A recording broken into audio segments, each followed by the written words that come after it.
Okay, thank you very much. So first of all, something about myself. So I worked for a long time at Sun Microsystems and was heavily involved in the kind of dot-com boom there. I worked with 2 or 3 little startups at that time, eBay, lastminute.com. We helped design really what became the standard blueprint, which was deployed at a lot of the .com sites at that time.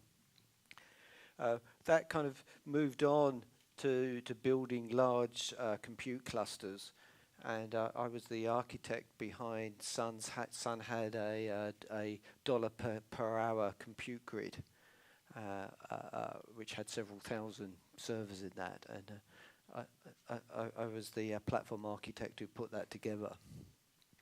I got headhunted into Microsoft to look after their Windows Live area. So that was all their internet-facing side of the business. So that was Passport, Hotmail, Xbox Live.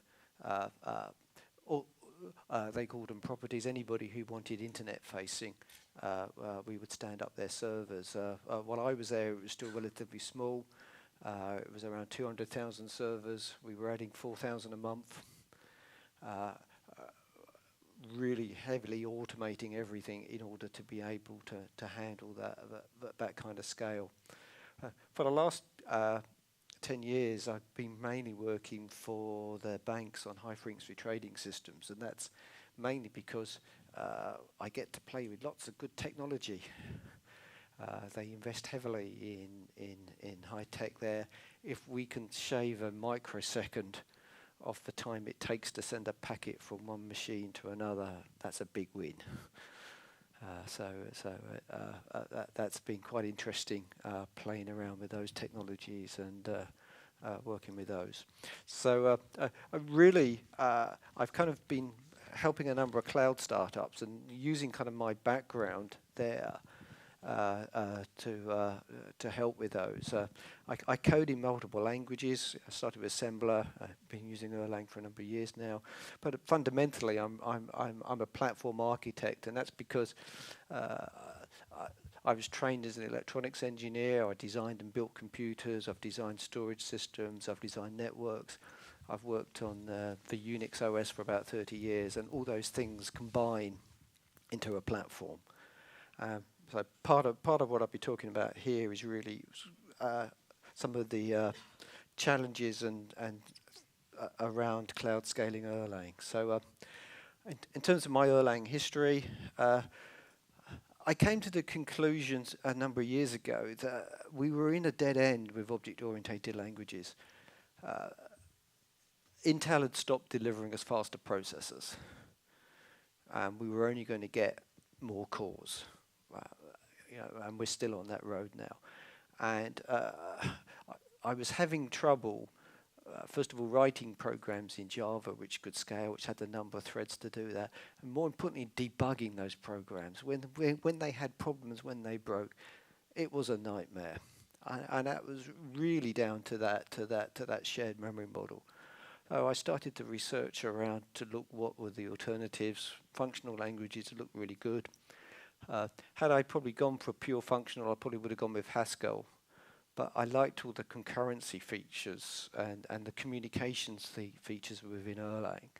And eventually it was really OTP which sold it to me, though. As a platform architect, I knew I was going to have to build all those myself.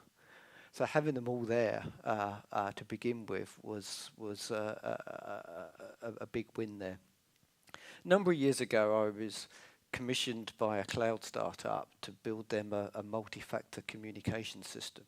So this was a system where users were expected to access it via browsers, have smartphones, have iPads, and we needed to keep all those synchronized, to keep the same content on it. If they updated one, the update needed to flow automatically to the other.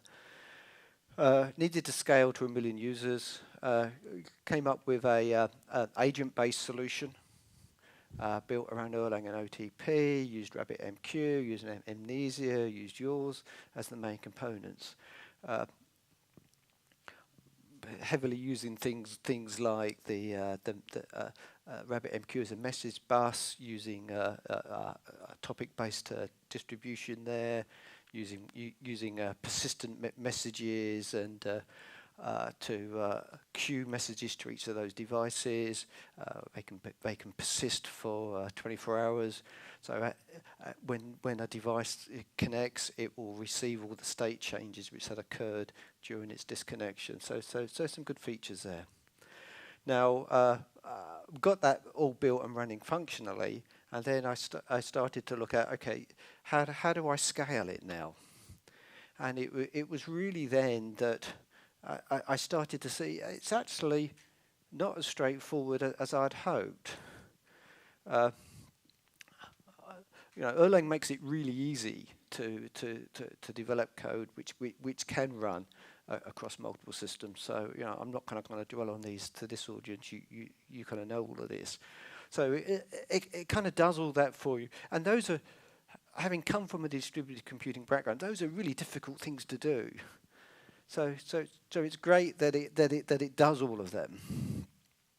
But when it comes to scaling further, it's a challenge. So as an architect, rather than just looking at, okay, well, how do I solve it to scale to 1 million people?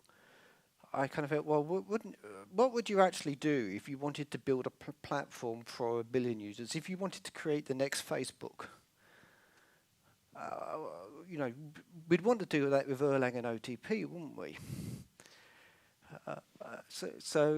Or if you wanted to support the Internet of Things, they're telling us there's going to be 50 billion IoTs by 2020. Nobody's really looking yet at what a platform to manage those would look like. Wouldn't it be great if that was Erlang and OTP? When you start to run through some of the metrics, though, so I find the agent-based approach is really powerful, and of course Erlang's good for that. And I think it would be really powerful for the Internet of Things as well, because it means from my programming perspective, I can talk to an agent, and the agent will eventually talk to the Internet, or to the IoT when it gets a chance. But if I want to know its last known state, I can get it from the agent. If I want to send commands, I can send them to the agent, and the agent will eventually send them across to the IoT. So it's a very powerful programming model. So if we look at this hypothetical 1 billion, if we start to look at, okay, well, how many servers would we need to run that on? So I can say, well, if I put 1 million processes on every server, and I've got an agent and I need 3 Erlang processes per agent, I'm probably looking at around 3,000 servers. If I take that number now and I start to look at, okay, well, what would the memory footprint look like for that? So if I assume an active agent requires 2 megabytes and another idle agent 24K, I start to get, and I distribute those evenly across those servers.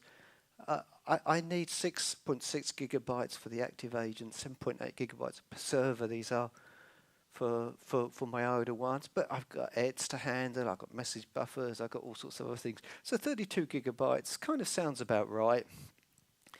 Yes, you could get servers with a lot more. I could put servers with 10 times that in, but then you're starting to have to support 10 million Erlang processes on a server.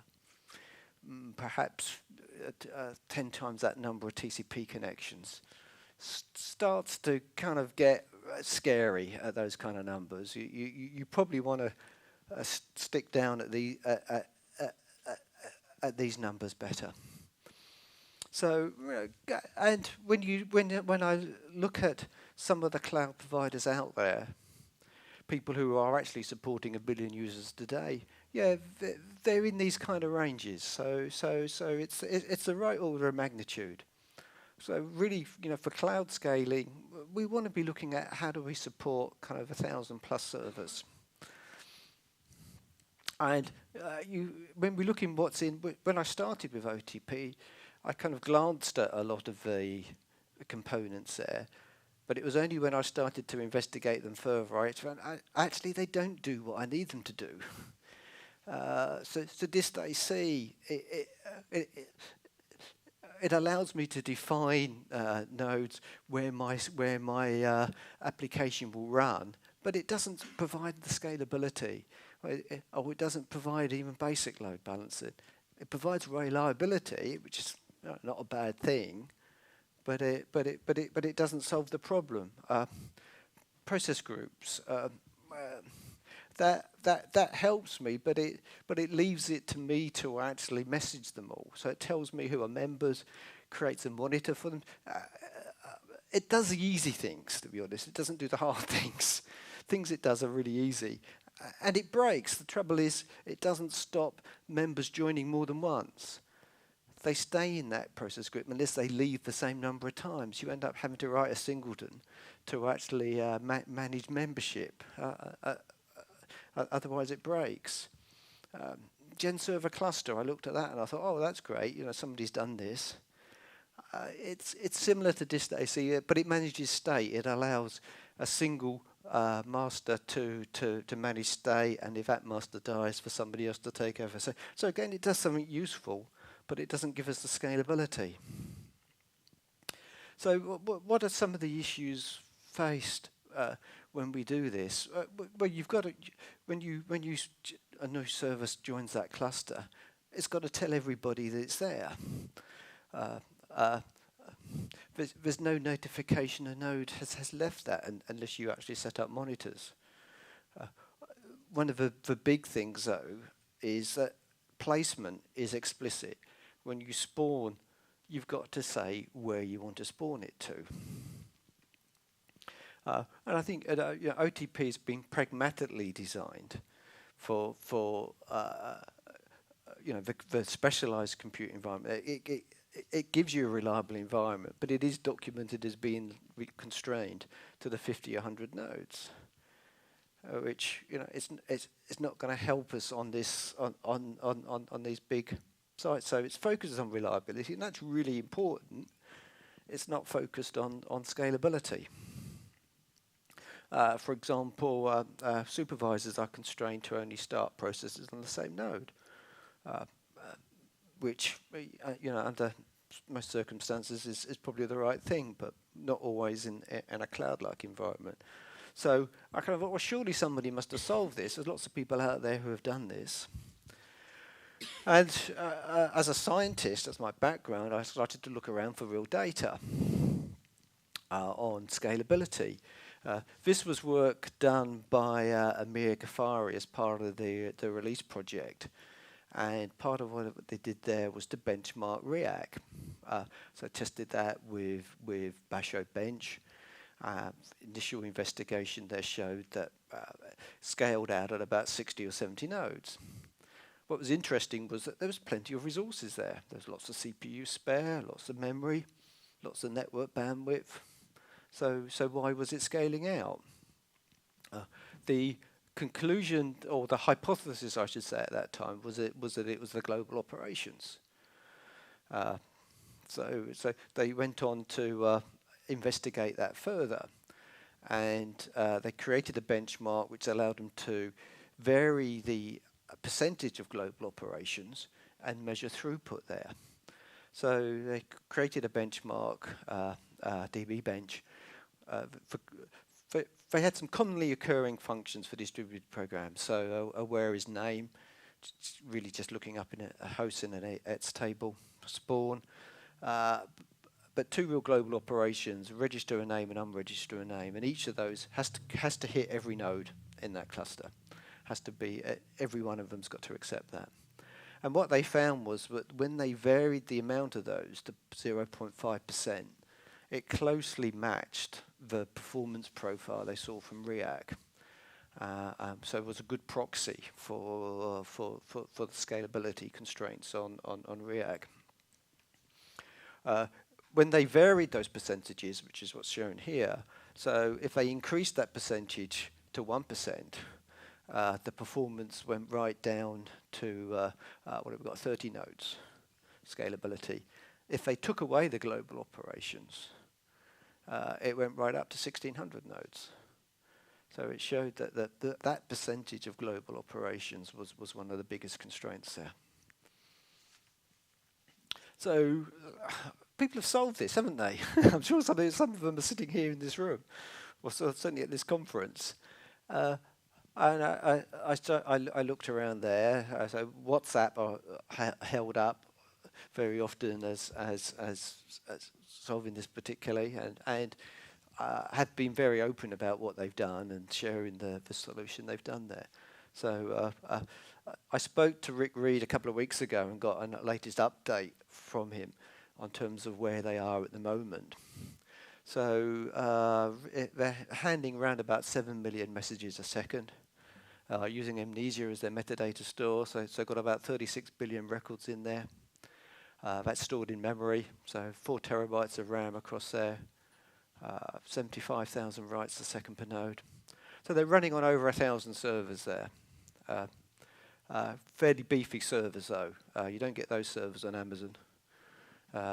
20 cores a server, 64 gig to half a terabyte of memory there. So I think that reflects that they've got a lot of Amnesia stored in memory there. So, and I think Erlang runs really well on big servers, and that's one of the great things here is that you can reduce the number of servers by using bigger servers. So out of those 1,300 to chat, 500 MMS. Interestingly, they don't run Linux, it's FreeBSD, but they do use various OTP components. So that's interesting that they've stuck with some of those. But big advice from decouple, use asynchronicity and partition everything. They very heavily partitioned their Amnesia. Very heavily partitioned that by using separate tables. If we go back to some of those other folk there, I spoke to Adrian Rowe, who designed the media streaming service used at Nasdaq. They've been running that for a couple of years now. Every time there's a big announcement on Nasdaq, lots and lots of people want to see that live.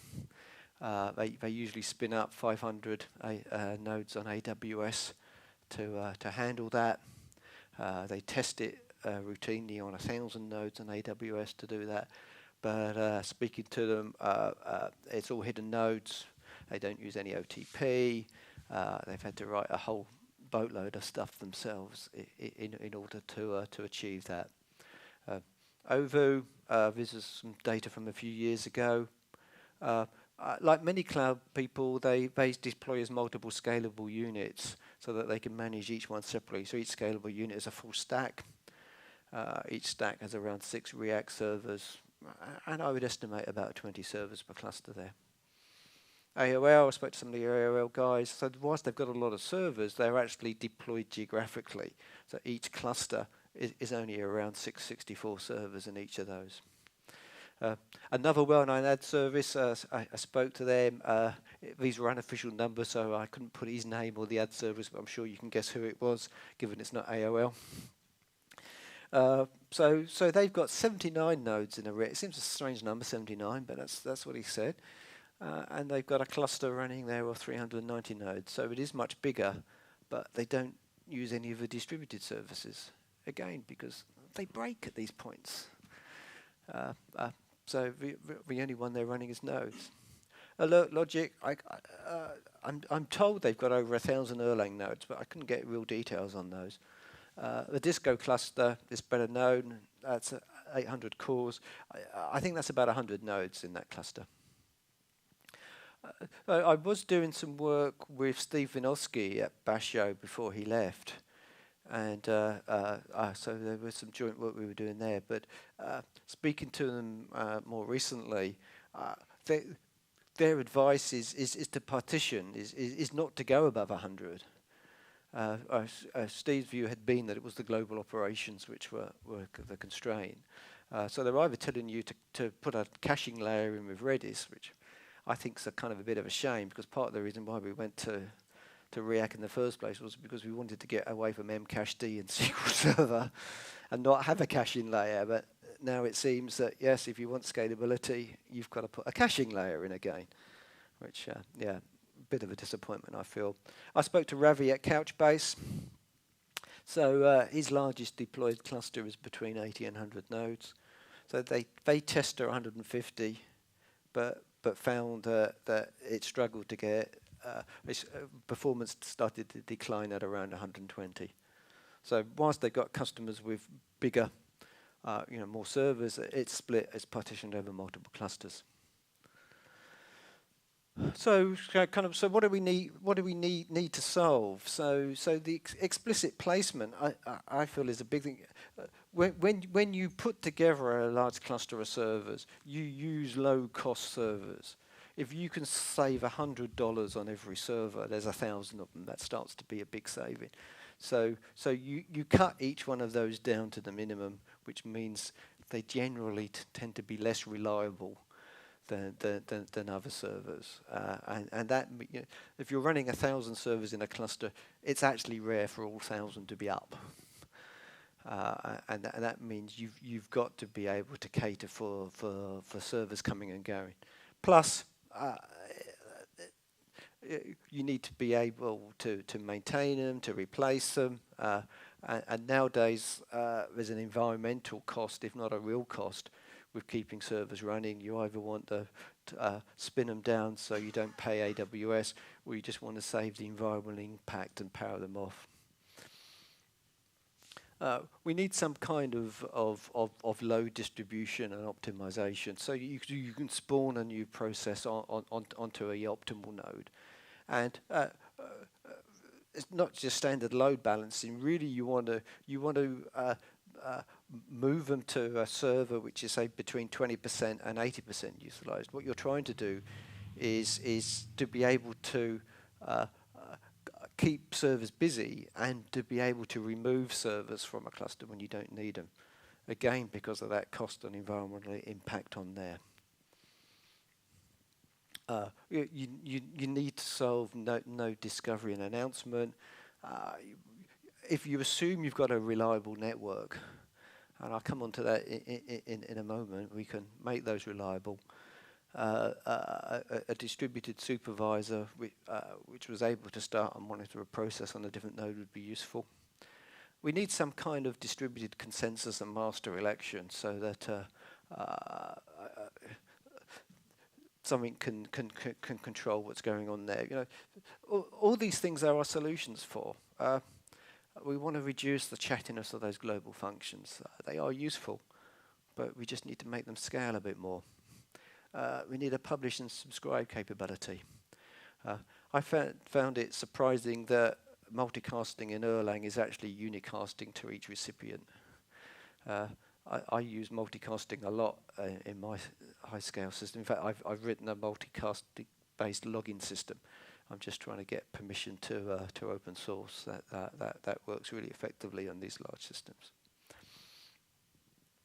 So some of these things are around. SD Erlang, there's some really good stuff came there, but the trouble is the program's finished. What we've got is what we've got. Nobody's going to look after it. They managed to port it across to 17.5, but if we want to use that again, you're going to have to pick it up and integrate it yourself. There's Node Finder, so it uses multicast to discover nodes in a cluster. It's gproc, so global registry. Bash have done some good stuff with React Core. You can use it. It does have a really strong React bias, so it solves some of the things, but it's very orientated towards their use case. There is I'll come onto the networking more in a moment, but one of the things I've used a lot in these high-scale systems is remote direct memory access. It helps get scalability and improve latency, and there is actually a driver for Erlang now done by James Lee. So there's lots of solutions available, but it's well, yes, and when you talk to people like WhatsApp, you find out, well, it's not actually just using these components or choosing not to use a lot of OTP stuff, but they actually make fundamental changes. They change the I/O scheduler, they make changes to the GN server, and they even make changes to the beam. So suddenly this starts to get a very complex project. Every time they want to move to a new release, they've got to port across all those changes. And I think it would make a lot more sense if we combined our efforts here and had a single platform which actually did a lot of these things. So let's why don't I moving forward there?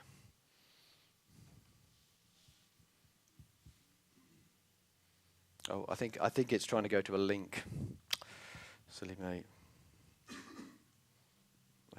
Let's pull that back again. Right. That's bad. Okay. So networks and scalability. So some of the things we found with these large environments was scalability is virtually always limited by network latency rather than bandwidth. It's true almost whatever distributed application you're running on those. What we've also found is that the local networks, so if you stick to a layer 2 local network, we've actually found they're more reliable than the computers. And nowadays, they're actually faster than the computers. So you're now actually designing for a different paradigm. You're actually designing for a paradigm where the computers can't keep up with the network, and the network is more reliable, and that actually changes how you design some of the things. Higher bandwidth also lowers latency just for packet serialization. As you go from 100 megabit to 1 gigabit, you shave off 80 microseconds every time a packet gets serialized. As you go from 1 gig to 10 gig, that's 8 microseconds. It doesn't seem a lot, but as the packet flows through the network, it probably goes through that 10 times. So it adds up end to end. On the picture there is 100 gigabit per second NIC you can go out and buy now to dual port. What we found is that TCP/IP though bottlenecks as you start to get above 10 gigabit. No matter how fast you make your NIC, it really limits at about 15 gigabit. Plus, in doing that, it probably burns an entire core to send data and another 2 cores to receive data. So it's quite costly in terms of CPU to drive that.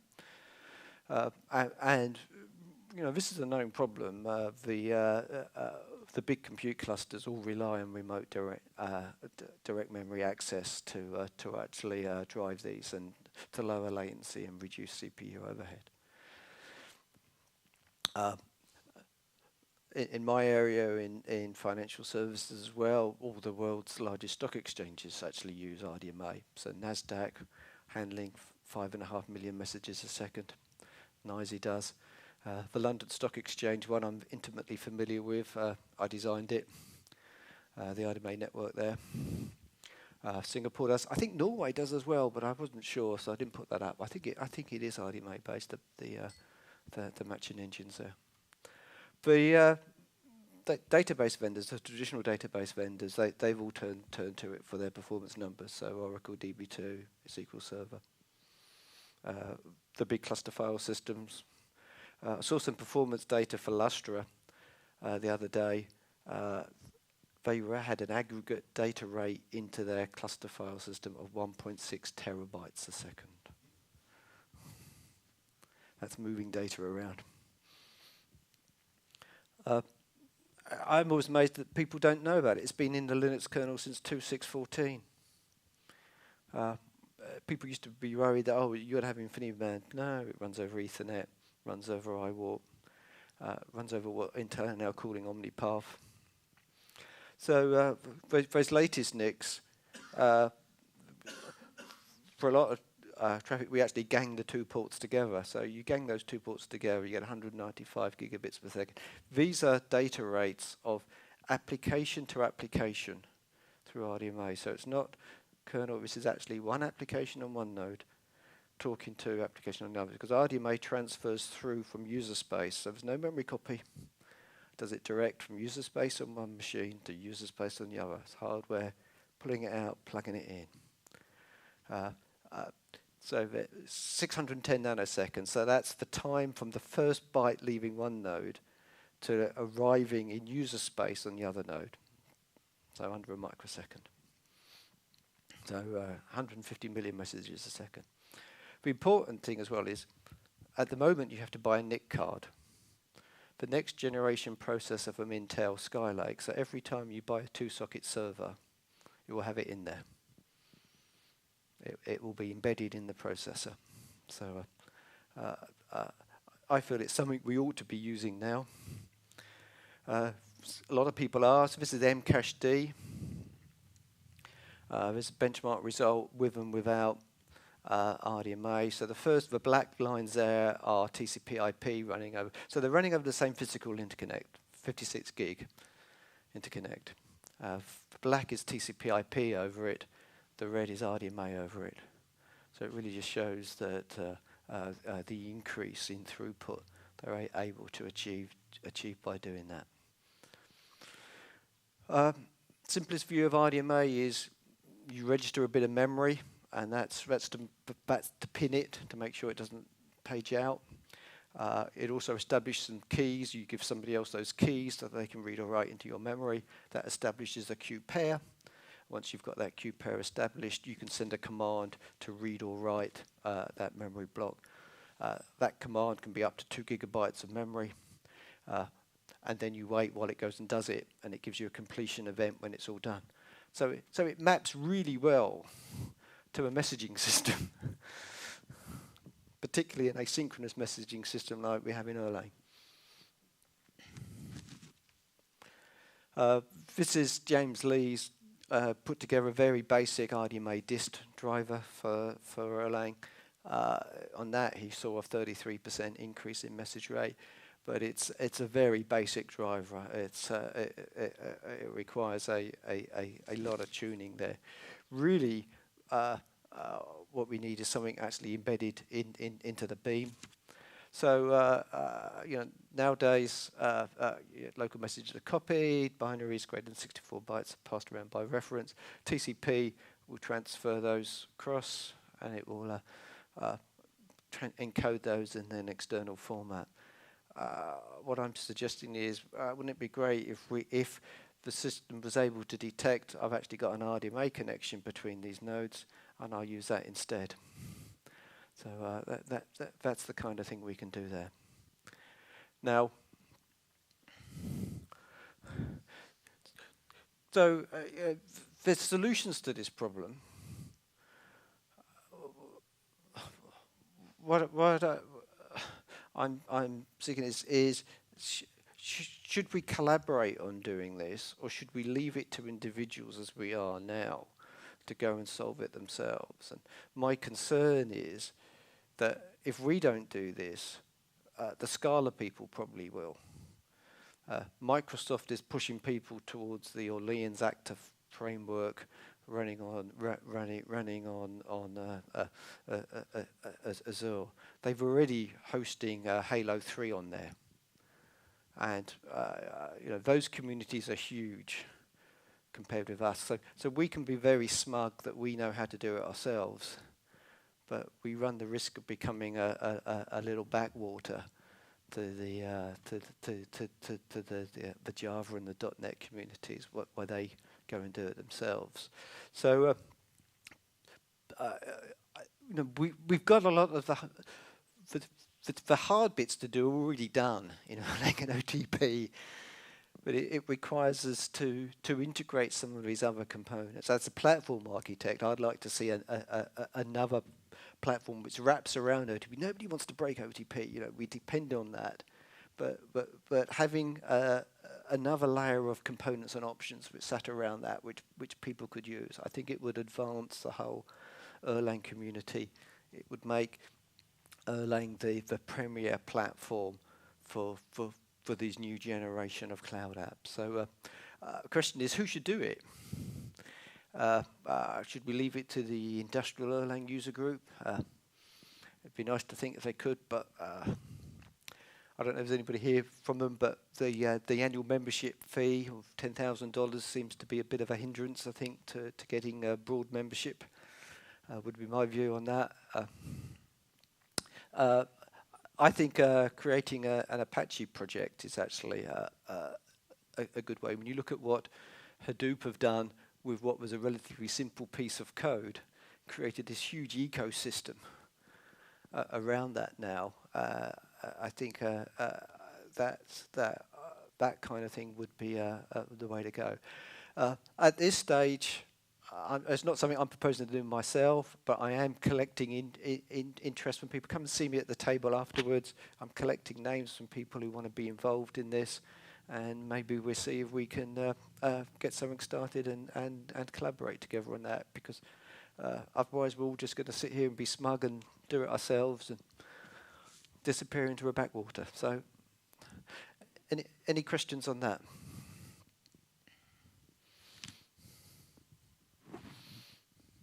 I have actually one question about the library you mentioned. Yep. Did you had a look at Cloudish from Trog? So, the ones I've given there, it's not an exclusive list. Yeah. That's part of the trouble is you have to go out and discover things yourself. If they were in a platform and you could see them, you could find them easier. At the moment, you have to go out and search things, find things out. You start to write a thing and you find somebody else has already written something to do that. It's, yeah. Okay. So there's lots of other good stuff out there. Most of the people at this conference know how to do this. Lots of them have already done it, but we're all just doing it ourselves, or we're all reinventing the same set of wheels. Question over there.